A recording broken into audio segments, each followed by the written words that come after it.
بسم الله الرحمن الرحيم اللهم صل على محمد وآل محمد بطلان القولين الأولين وعلى هذا يظهر بطلان القول الثاني القائل أن الحروف لا معاني لها وكذلك القول الأول القائل أن المعنى الحرفي والاسم متحدان بالذات مختلفان باللحاظ.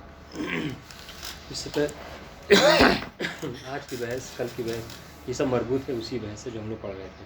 اس میں ہم نے کیا پڑھا تھا؟ جو 4 اقوال جو پڑھے تھے اور اس میں مصنف کا جو مختار تھا، مصنف جو اختیار کیا تھا قول ثالث کا.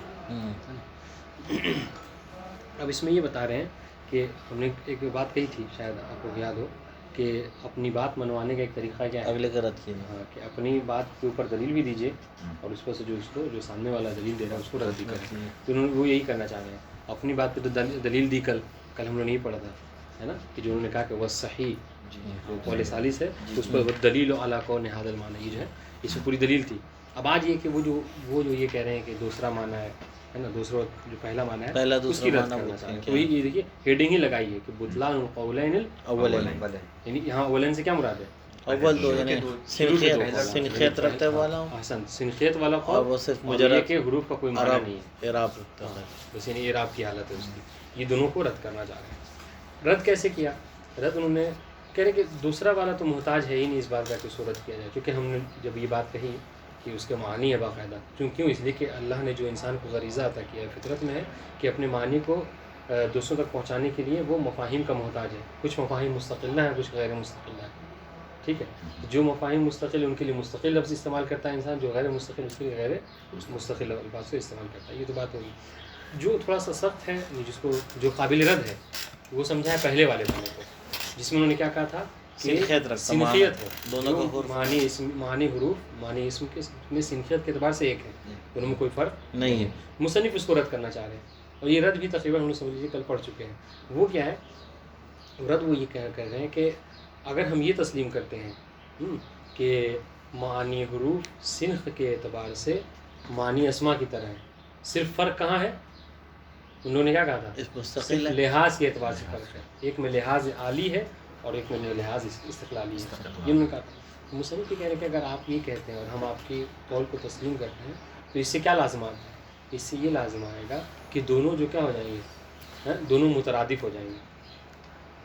ترادف سمجھ کسی کا معنی مرادف کے الفاظ مرادف کے کیا ہوتا ہے؟ جیسے مثال کے طور پر انسان اور بشر، ٹھیک ہے، اسد غضن پر، یہ سب کیا ہے؟ مطلب مرادف کا لفظ کیا ہے کہ آپ ایک کی جگہ دوسرے کو استعمال کر سکتے ہیں، ہے نا، بجائے انسان کیا بشر کے لیے معنی میں کوئی فرق نہیں آئے گا. ایک ہی بات ہے. مصنف یہ کہہ رہے کہ اگر ہم آپ کے قول کو تسلیم کرتے ہیں تو یہی لازم ہے ترادف ہو جائے گا. کیا کہ معنی اسمیہ مرادف ہوں گے، معنی حروف کے معنی جو ہوں اسم کے معنی کے کیا ہوں گے؟ مرادف ہو جائیں گے. اچھا، جب مرادف ہوں گے تو مرادف میں کیا ہوتا ہے؟ مرادف میں ہم ایک کو دوسرے کی جگہ استعمال کر سکتے ہیں. مصنف کہہ رہے کہ یہاں پر وہی ہونا چاہیے. وہ کیا کہ بجائے اس کے کہ آپ یہ کہیے زیدن فی الدار، کیا کہیں آپ؟ زیدن ظرفیت الدار، زیدن ظرفیت الدار، کیونکہ فی اور ظرفیت کا آپ کہہ رہے ہیں ایک معنی ہے.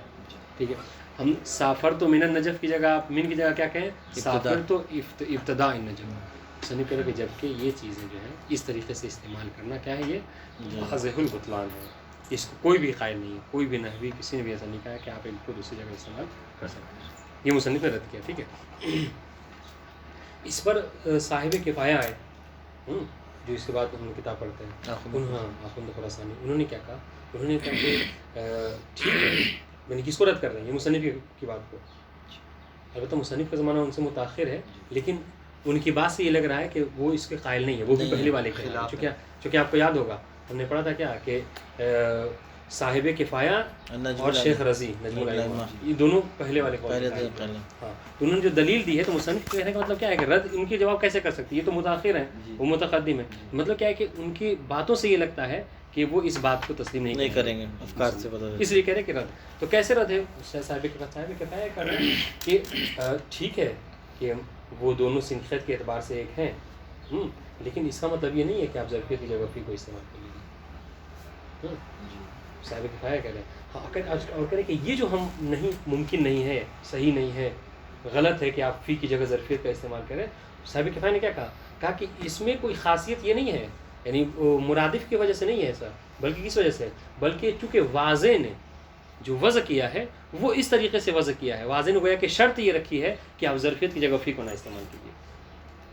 بات واضح ہے. اب چونکہ وہ واضح ہے اور اس نے جو شرط لگائی آپ اس کی شرط کے اوپر عمل کیجیے، لہٰذا اور واضح نے ایسا کہیں پورے کلام عرب میں کہیں ایسا نہیں کیا ہے کہ فی کی جگہ ظرفیت کو استعمال کیا اور ظرفیت کی جگہ فی کو استعمال کیا، من کی جگہ ابتدا کو ابتدا کی جگہ من کو، چونکہ واضح نے ایسا نہیں کیا لہٰذا آپ بھی ایسا نہیں کر سکتے. صاحب کفایہ کی دلیل تھی. بات واضح نہیں؟ واضح نہیں واضح. وہی تو یعنی وہی بات تو یہ کہہ رہے نا، کیا نام ہے، شیخ مظفر کا بھی یہ کہنا ہے کہ ابتدا کی جگہ ظرفیت کی جگہ فی کو نہیں لگا سکتے اور فی کی جگہ ابتدا کو نہیں لگا سکتے. پھر جو آخوند خراسانی کہہ رہے ہیں کہ آخوند خراسانی کہہ رہے ہیں کہ یہ جو ہم نہیں لگا سکتے یہ اس وجہ سے نہیں ہے کہ یہ ان دونوں میں یعنی ترادف پایا جاتا ہے، اس وجہ سے ایسا نہیں کر سکتے. نہیں، صاحب کفایہ کہہ رہے ہیں کہ چونکہ واضح نے یہ شرط لگائی ہے جو وضع کیا ہے فی کو، تو فی میں یہ شرط تھی کہ فی کو آپ ظرفیت کی جگہ استعمال نہیں کریں گے. تو یہ جو آپ استعمال نہیں کر رہے ہیں ایک کی جگہ دوسرے کو، یہ کس وجہ سے ہے؟ اس میں جو ممانعت ہے یہ ترادف کی وجہ سے نہیں ہے، ورنہ اگر ترادف کی وجہ سے دیکھا جائے تو ٹھیک ہے، جیسے آپ انسان و بشر کو کرتے ہیں آپ یہاں بھی کر سکتے ہیں. صاحب کفایہ کیا کر، یہ جو ممانعت ہے اختلاف، ممانعت میں اختلاف ہے، یہ جو کہہ رہے ہیں کہ نہیں کر سکتے آپ ایک کی جگہ دوسرے کا استعمال، یعنی معنی اسمیہ کی جگہ معنی عرفیہ کا استعمال نہیں کر سکتے. تو صاحب کفایہ کیا کریں، یہ جو ممانعت آ رہی ہے کس وجہ سے آ رہی ہے؟ واضح نے اس طرح سے، واضح نے ایسا کیا ہے، جب وہ وضع کیا تھا اس نے تو ایسا کیا تھا کہ وہ فی کی جگہ ظرفیت کا استعمال نہیں کرتا. اور شیخ مظفر کے نظریے میں ترادف کی وجہ سے نہیں. شیخ مظفر کہہ کہ اگر ترادف آپ کہہ رہے ہیں تو یعنی کیا مطلب ہے؟ صاحب کفایہ کہہ رہے ہیں کہ ترادف ہے، ترادف ہے، لیکن یہ ویسا ترادف نہیں جو انسان و بشر والا ہے. سمجھ رہے ہیں؟ جو انسان و بشر والا ہے یہ ویسا ترادف نہیں ہے، بلکہ واضح نے جو شرط رکھی ہے اس اعتبار سے آپ کو عمل کرنا ہے. صاحب انہوں نے ٹھیک ہے، اب انہوں نے ان کی بات کو یہ لحاظ کر لیا، دیکھا شیخ مظفر نے کہ یہ ہو سکتا ہے کہ جواب ہو میری دلیل کا. صاحب مصنف نے کیا کیا؟ صاحب کفایہ کو رد کیا. کیسے؟ کہا کہ آپ کہہ رہے ہیں کہ واضح کی بات ماننا ہے نا، واضح نے جو شرط رکھی ہے ہم اس شرط کو مانیں. مصنف کہہ رہے ہیں کہ واضح کیا ہے؟ اللہ، رسول، ائمہ معصوم، ان کی اطاعت ہم پر واجب ہے. واضح ان میں سے کوئی نہیں ہے کہ جن کی اطاعت ہم پر واجب ہے. سمجھ رہے ہیں؟ ہاں، تو ایسا نہیں کہ واجب الاتباع ہے، وہ بات واضح واجب الاتباع ہے جس کی وجہ سے ہم اس کی اتباع کریں، ایسا نہیں ہے. ایک بات. دوسری بات، دوسرا جواب دے رہے ہیں کہ اگر ہم تسلیم بھی کر لیں کہ چلیے وہ واضح ہے کہ اس نے جو شرط رکھی ہے آپ اس شرط کی رعایت کریں کیونکہ وہ واضح ہے، تو مصنف کیا کہہ رہے ہیں؟ مصنف یہ کہہ رہے ہیں کہ اگر ہم اس کی اتباع نہ کریں، اگر وہ واجب الاتباع ہے بھی تو اتباع نہ کرنے سے کیا ہوتا ہے؟ کہتے ہیں گناہ، معصیت ہوتی ہے، نہ یہ کہ کلام میں غلطی ہو. متواضع دو جواب دیا. اول نہیں تو اس کی اتباع ہم پر واجب نہیں. دوسرا تنزلنا، اگر ہم نے یہ کہا کہ چلیے اس کی اتباع واجب ہے، وہ واضح ہے، تو مصنف کیا کہہ رہے ہیں کہ اگر اتباع واجب ہو تو اگر ہم اس کی اتباع نہ کریں تو جس طریقے سے اللہ اور رسول کے حوالے سے وہ گناہ ہے تو وہاں بھی گناہ ہونا چاہیے. یہ کہ کلام کیوں غلط ہو جا رہا ہے، بات واضح. تو کلام کا غلط ہو جانا اس بات کی دلیل ہے کہ ہم یہاں پر ایک کی جگہ دوسرے کو استعمال نہیں کر سکتے. بات واضح. یہی بطلان قول میں یہی بات ہے. بس جو مطلب انہوں نے پڑھا ہے ابھی بس وہی آئے، بس ترجمہ ہے. بطلان القولین الاولین، جو آپ نے کہا وہی ہے، قولین اولین سے بناتے ہیں. یہ شروع کے جو دو اقوال، سنخیت والا اور وہ معنی حال و حال، کوئی معنی نہیں ہے. پہلا وعلی ھذا، یعنی علی ھذا یعنی یہ کس بات پر؟ علی ھذا اشارہ ہے کس کی طرف؟ یہ جو بھی ہم نے پڑھی ہے تیسرے معنی کو جو دلیلیں دی ہیں یہ سب کو آپ کو ذہن میں رکھے کہ یذهب بطلان القول الثانی، کہ قول ثانی کا بطلان جو ہے وہ ظاہر ہو جاتا ہے. قول ثانی کا کیا، کون سا قول؟ قول ثانی وہ الگ ہے، حال و حال ہوا. ہاں، وہ حال و حال ہوا، یعنی وہ کہ اعراب والا علامت، معنی حروف کا کوئی معنی نہیں. القائل، اچھا یہ کیوں کہہ رہے کہ ہم مطلب اس پر دیکھیے اس پر دلیل بھی نہیں دیں گے. وہ کہہ رہے بس اس سے ظاہر ہو گیا. کس سے؟ یہ جو پچھلی بار ہم نے کیا کہا، ہم نے کہا تھا کہ انسان اپنی بات کو پہنچانے کے لیے جس طریقے سے معنی مستقلہ کا محتاج اس طریقے سے معنی غیر مستقلہ کا. تو جب معنی مستقلہ کا محتاج ہے اپنی بات کو لوگوں تک پہنچانے کے لیے تو کیا کرے گا؟ وہ اس کے لیے الفاظ کو وضع کرے گا. تو اس کا مطلب کیا ہے کہ معنی اس کا حروف کے جو کیا معنی ہوتے ہیں، وہ ہے کہ یہ کہنا جا رہا ہے. اب اس کو دلیل نہیں دیں گے، دلیل وہ گزر چکی ہے. بطلان قول ثانی القائل، یہ قول ثانی کیا ہے؟ ان الحروف لا معانی لها، کہ حروف کا کوئی معنی نہیں. وکذالک القول الاول، اس طریقے سے باطل ہو گیا کون سا؟ پہلا والا قول، یعنی سنخیت والا. القائل ان المعنى الحرفی والاسم متحدان بالذات، تو دونوں ذات کے اعتبار سے کیا ہیں؟ ایک ہے، ہاں، مختلفان باللحاظ، ذاتاً ایک ہے. یعنی کیا مطلب؟ جو حروف کا جو معنی اسما ہے وہی معنی حروف بھی ہے، بس لحاظ کے اعتبار سے الگ ہے، ایک میں لحاظ عالی ہے اور ایک میں لحاظ استقلالی ہے۔ وَيَرِدُ هَذَا الْقَوْلُ أَيْضًا أَنَّهُ، ہاں اب دیکھیے ابھی یہ هذا القول سے مراد کون سا قول؟ یہی جس کی بات ہوئی، کون سی والی؟ پہلا والا، ٹھیک ہے، یعنی وہ سنخیت والا۔ ہاں کہہ رہے اس پر جو ہم اس پر اعتراض مصنف یہ رد کر رہے ہیں کہ ایضا انہ لو صح اتحاد المعنی، چونکہ انہوں نے کیا کہا تھا پہلے والے قول میں، یہ نہ کہا تھا کہ دونوں میں سنخیت ایک ہے، ذاتاً ایک ہے دونوں۔ مصنف کہہ رہے ہیں کہ اگر اتحاد دونوں معنی میں اتحاد ہوتا اور اتحاد صحیح ہوتا تو کیا ہوتا؟ لجاز استعمال کل من الحق فی موضع آخر، تو صحیح ہوتا کہ آپ ایک کی جگہ دوسرے کو استعمال کرتے ہیں، یعنی حروف کی جگہ اس اسما کو، اسما کی جگہ حروف کو۔ اس کی مثال جو ہے ابھی آئے گی، ہم نے بیان بھی کیا، ما انہ، جو مصنف کیا کہہ رہے ہیں، ما انہ لا یصح بالبداہہ۔ دیکھیے کبھی بھی گفتگو میں اگر کبھی بداہہ کہتے ہیں تو پورا دلیل کی ضرورت نہیں ہے، بداہہ یعنی کیا ہوتا ہے؟ واضح سی بات ہے، سب قبول کرتے ہیں کہ یہ مطلب یہ محتاج دلیل اب نہیں ہے جب بداہہ کہہ دیا۔ ما انہ لا یصح بالبداہہ، حتیٰ علی نحو، حتیٰ مجازن بھی جو ہے وہ ایسا نہیں ہو سکتا۔ ہاں کوئی یہ کہے کہ زید ظرفیت الدار، اور اس سے معنی کیا لے کہ زید جو ہے وہ گھر میں ہے، تو آپ کہیں، اور وہ کہہ رہے ہیں کہ میں نے بس مجازن ایسا کیا، یعنی ظرفیت کو فی کے معنی میں مجازن، گرچہ فی کا معنی جو ہے کیا ہے ظرفیت کے لیے حقیقتاً ہے، لیکن ظرفیت کو فی کے معنی میں ہم نے مجازن استعمال کیا۔ مصنف کہہ رہے ہیں کہ ایسا مجازن بھی درست نہیں ہے۔ بات واضح اس پہ لا کیوں لگا؟ انہ یصح بالبداہہ ہوتا، یعنی کہ بدیہی طور پہ یہ جو ہے واضح ہے نا، صحیح ہے، انہ لا یصح بالبداہہ، صحیح نہیں ہے، صحیح نہیں، یعنی ایسا کرنا، کیسا کرنا، یعنی ایک کا دوسری جگہ استعمال کر لینا، ہاں من کی جگہ ابتدا کا، یہ صحیح نہیں ہے بداہہ جی بالضرورت۔ حتیٰ علی نحو المجاز، حتیٰ مجازن بھی نہیں، حقیقتاً تو ہے ہی نہیں، مجازن بھی جس مجاز میں ہوتا ہے، رجل شجاع وہ شعر نہیں ہے لیکن آپ اس کو اسد کہہ رہے ہیں، یہ مجازن صحیح کہہ رہے ہیں، ہے نا، لیکن مجازن بھی یہ درست نہیں ہے، صحیح نہیں ہے جی۔ فلا ایسے ہو بدل القرآن، تو مثال بس ہمارے لیے یہ کہنا صحیح نہیں ہے، بدل القرآن کیا، بجائے اس کے کہ ہم یہ کہیں زید فی الدار، کیا کہیں زید ظرفیت الدار، فی کی جگہ ظرفیت، کیونکہ فی اور ظرفیت کا معنی بقول ان کے یہ کہنا جبکہ بداہتاً صحیح نہیں ہے۔ وقد اجیبا، کہ اس جو ہم نے یہ اعتراض کیا ہے، رد کیا ہے، اس کے اوپر ہو سکتا ہے کہ صاحب کفایہ اجیبا ہے، ہو سکتا ہے کہ صاحب کفایہ کا یہ قول جو کیا ہے جواب بنے ہمارے اس مختار پہ، ہمارے اس رد پہ۔ وہ کیا کہ وقد اجیبا عن هذا الإعراض بأنه انما لا يصح احدهما في موضع الآخر، کہ ایک کا دوسرے کی جگہ پر استعمال کرنا صحیح نہیں ہے، کہ یہ صحیح نہیں ہے، صحیح یہ کیوں صحیح نہیں ہے؟ صاحب کفایہ لأن الواضح اشترط اللہ یستعمل لفظ ظرفیہ الا عند لحاظ معنی مستقلہ، واضح نے جب استعمال کیا تو واضح نے یہ شرط رکھی ہے کہ آپ لفظ ظرفیت کو صرف اس جگہ پہ استعمال کریں جہاں پر استقلال ہو، ٹھیک ہے، لفظ فی کو اس جگہ پہ استعمال کریں جہاں پر استقلال نہ ہو، ٹھیک ہے، غیر استقلال، وہ واضح نے یہ شرط رکھی ہے، ولا یستعمل لفظ فی، اور اس طریقے سے واضح نے شرط رکھی ہے، ترجمہ واضح نہیں واضح، ہاں، اور اس طریقے سے واضح نے یہ بھی شرط رکھی ہے کہ فی، لفظ فی جو جس طریقے لفظ ظرفیت کے لیے شرط تھی، لفظ فی کے لیے بھی شرط ہے کہ الا عند لحاظ معنی، اگر جب آپ غیر معنی مستقل کو لحاظ کر رہے ہیں تو وہاں پر آپ لفظ فی کا استعمال کر سکتے ہیں، یہ واضح نے شرط رکھی تھی۔ وَلَكِنَّهُ جَوَابٌ غَيْرُ صَحِيحٌ، لیکن کہہ رہے مصنف کہہ رہے کہ یہ جو ہمیں جواب دیا گیا یہ جواب صحیح نہیں ہے، کیوں؟ جیسے میں نے بتایا لِأَنَّهُ لَا دَلِيلَ عَلَى وُجُوبِ اتِّبَاعِ مَا يَشْتَرِطُ الْعَقْلُ، پہلی بات ہم نے کیا کہا، ہم نے کہا کہ واضح کوئی خدا اور رسول تو نہیں ہے کہ جس کی اتباع ہم پر واجب ہے، پہلی بات، ٹھیک ہے، لا یجب لا دلیل علی، کوئی یعنی واضح کی بتائے ہوئے شرط کے اوپر عمل کرنا واجب ہے، اس کی کوئی دلیل نہیں ہے ہمارے پاس، ٹھیک ہے، کیونکہ واضح بھی ہم جیسا انسان ہے کہ نہیں، اگر معصوم ہوتا تو کہہ سکتے تھے کہ اس کی اتباع واجب ہے۔ لا دلیل علی وجوب اتباع ما یشترط الواضح، جو واضح شرط رکھے اس کی اتباع کرنا واجب، اس کی کوئی دلیل نہیں ہے، پہلی بات۔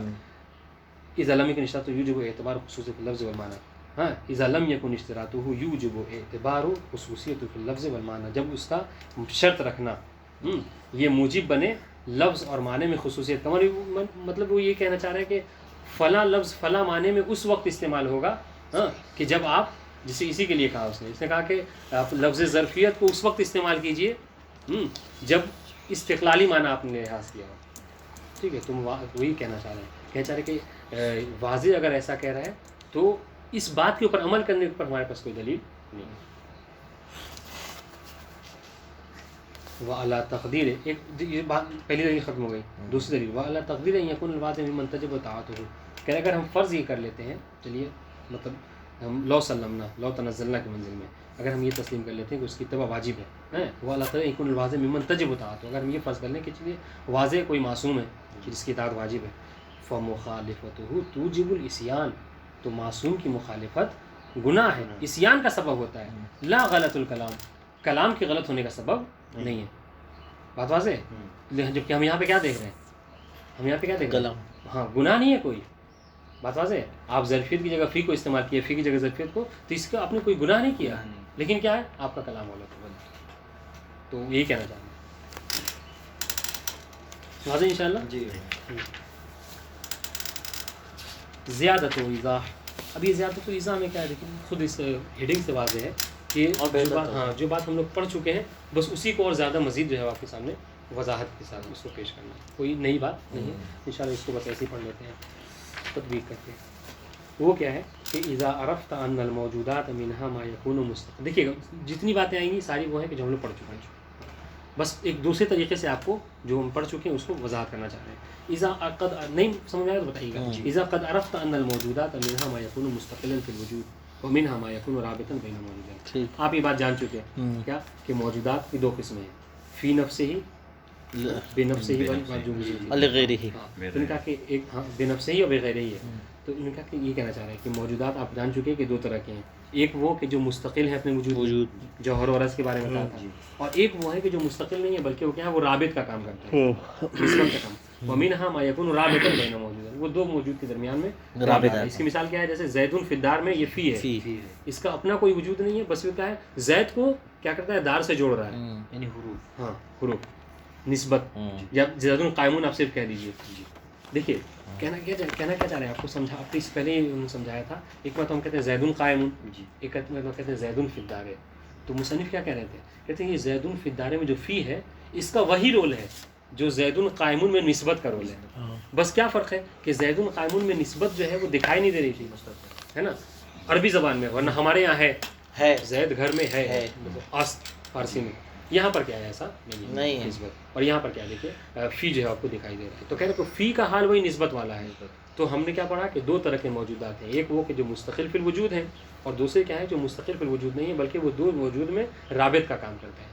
ٹھیک ہے. فعلم جب آپ یہ دو چیزیں جان چکے ہیں تو ان کل کلام مرکب من کلمتین او اکثر. اب آپ یہ جان لیجئے کہ ہر وہ کلام کہ جو مرکب ہو دو کلموں سے او اکثر یا دو کلموں سے زیادہ سے. آپ جانتے ہیں عربی میں کلام جو ہے وہ دو کلموں سے ہی مرکب ہوتا ہے، اس سے زیادہ ہے نا، دو سے کم سے نہیں.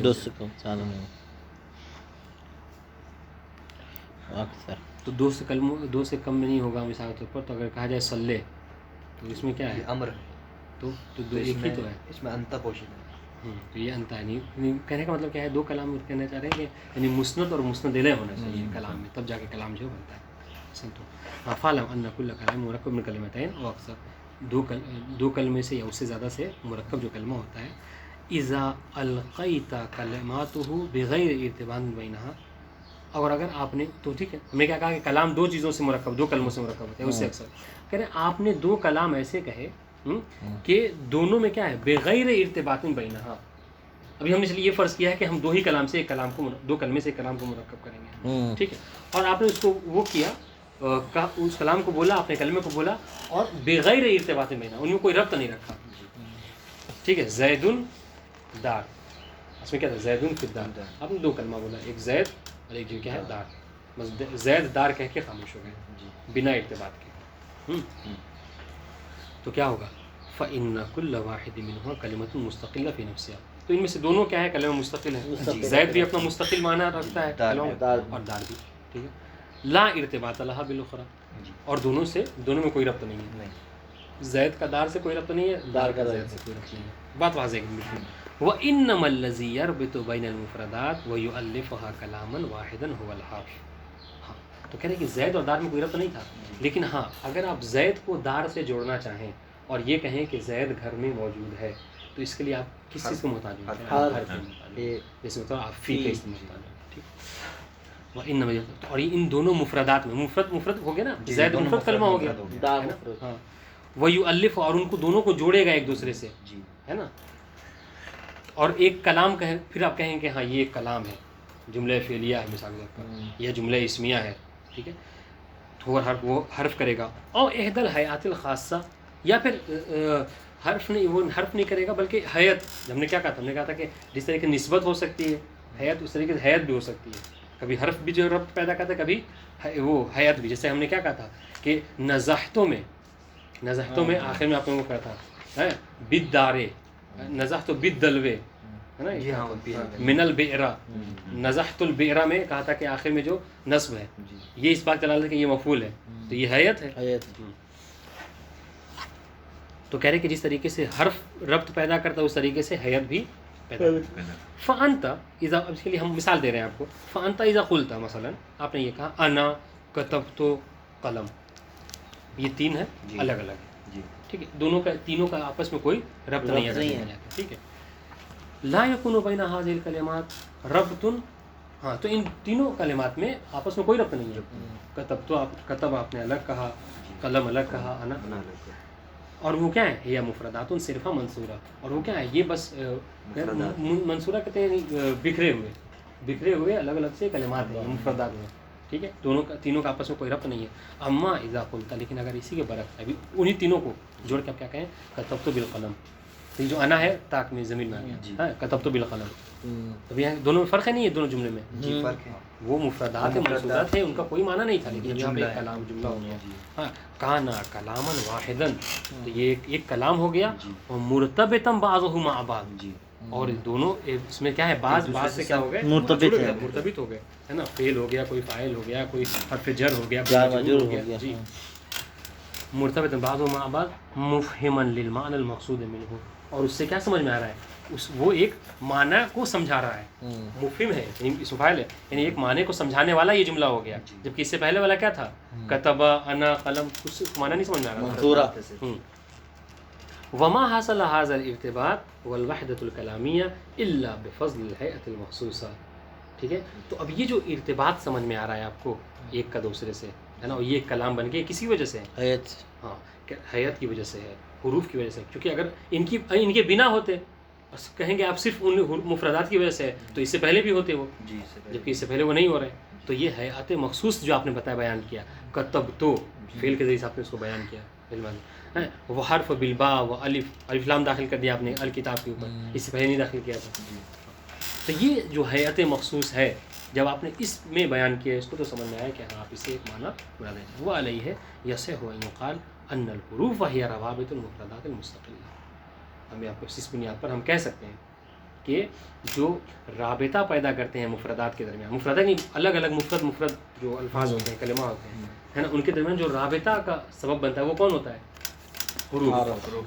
ٹھیک ہے، اس طریقے آپ نے بالقلم میں با ہے، الف لام ہے، حرف ہے.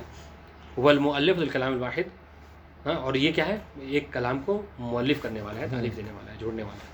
والموحدۃ للمفرد، اور مختلف الگ الگ مفردات کو جوڑنے والا یہی ہے. کون؟ حروف ہیں، حروف حیات ہیں.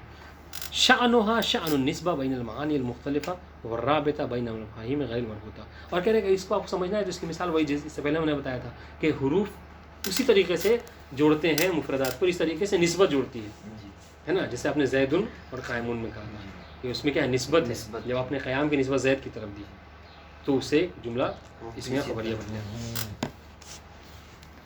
فکما ان النسبہ رابط بین المعانی، تو جس طریقے سے نسبت کیا کرتی ہے؟